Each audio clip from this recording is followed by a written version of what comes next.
Cabinet సమావేశం నిర్ణయం చేసుకొని ఆ సమావేశంలో ముఖ్యమంత్రి గారు మంత్రి మండలి సహచర సభ్యులందరూ కూడా నిర్ణయం చేసుకొని కేవలం 9 రోజుల్లో మాత్రమే కేవలం 9 రోజుల్లో ఈ రాష్ట్రంలో ఉన్నటువంటి రైతులందరికీ అకౌంట్లో డబ్బులు వేయాలన్నటువంటి ఒక నిర్ణయం తీసుకొని ఒక చారిత్రాత్మకమైనటువంటి నిర్ణయం తీసుకొని ధైర్యంతో కూడినటువంటి నిర్ణయంతో ఈరోజు మీ ముందుకు వచ్చాం.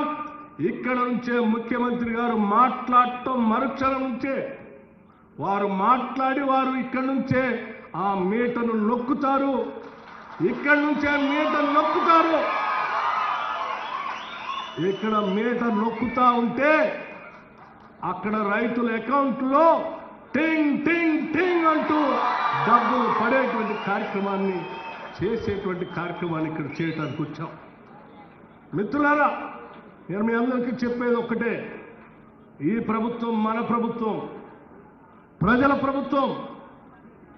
ఈ రాష్ట్రంలో అనేక సమస్యలు, ఇబ్బందులు, ఆర్థిక పరమైనటువంటి బాధలు ఉన్నప్పటికీ కూడా రూపాయి పోగేసి ప్రతి రూపాయిని ప్రజల కోసం ఖర్చు పెట్టాలనేటువంటి ఆలోచనతోనే ఈ రాష్ట్ర ప్రభుత్వం ముందుకు పోతాం. చేసే ప్రతి ఆలోచన పని కేవలం ఈ రాష్ట్రంలో ఉన్నటువంటి ప్రజల కోసం ఆలోచన చేస్తూ ఉన్నాం. ఇంకో విషయం కూడా చెప్పదలుచుకున్నాం మీకు. ఈ రాష్ట్రంలో ఉన్నటువంటి రైతాంగ సోదరులు ఒక్కడే కాదు, భూమి లేని నిరుపేద ప్రజలుంటే,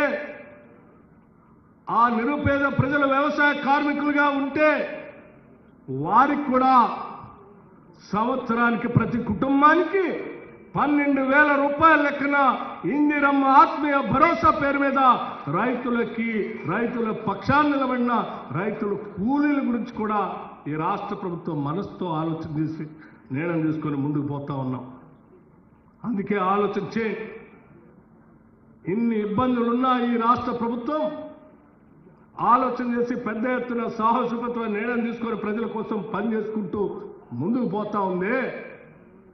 ఈ రకంగా ముందుకు పోతా ఉంటే భవిష్యత్తులో మాకు పుట్టగదులు ఉండవనేటువంటి ఆలోచనతో 10 సంవత్సరాలు ఈ రాష్ట్రాన్ని అధోగతి పాలు చేసినటువంటి ఆనాటి ప్రభుత్వం బురద జల్లాలనేటువంటి ఒక దుర్మార్గమైనటువంటి కార్యక్రమాన్ని తీసుకొని ముందుకు పోతా ఉంది. దీన్ని గమనించాలని చెప్పి ఈ రాష్ట్రంలో ఉన్నటువంటి రైతాంగ సోదరులందరికీ కూడా నేను విజ్ఞప్తి చేస్తా ఉన్నాను.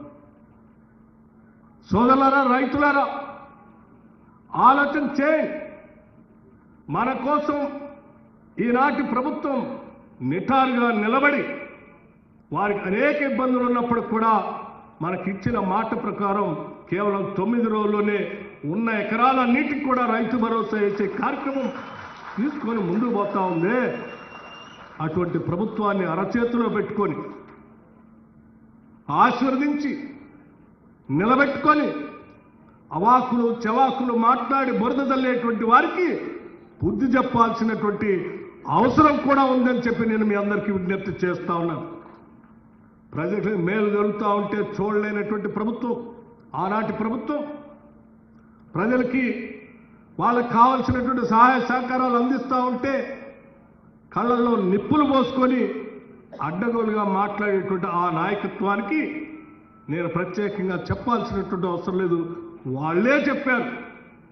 అక్కడ ఉన్నటువంటి వాళ్ళ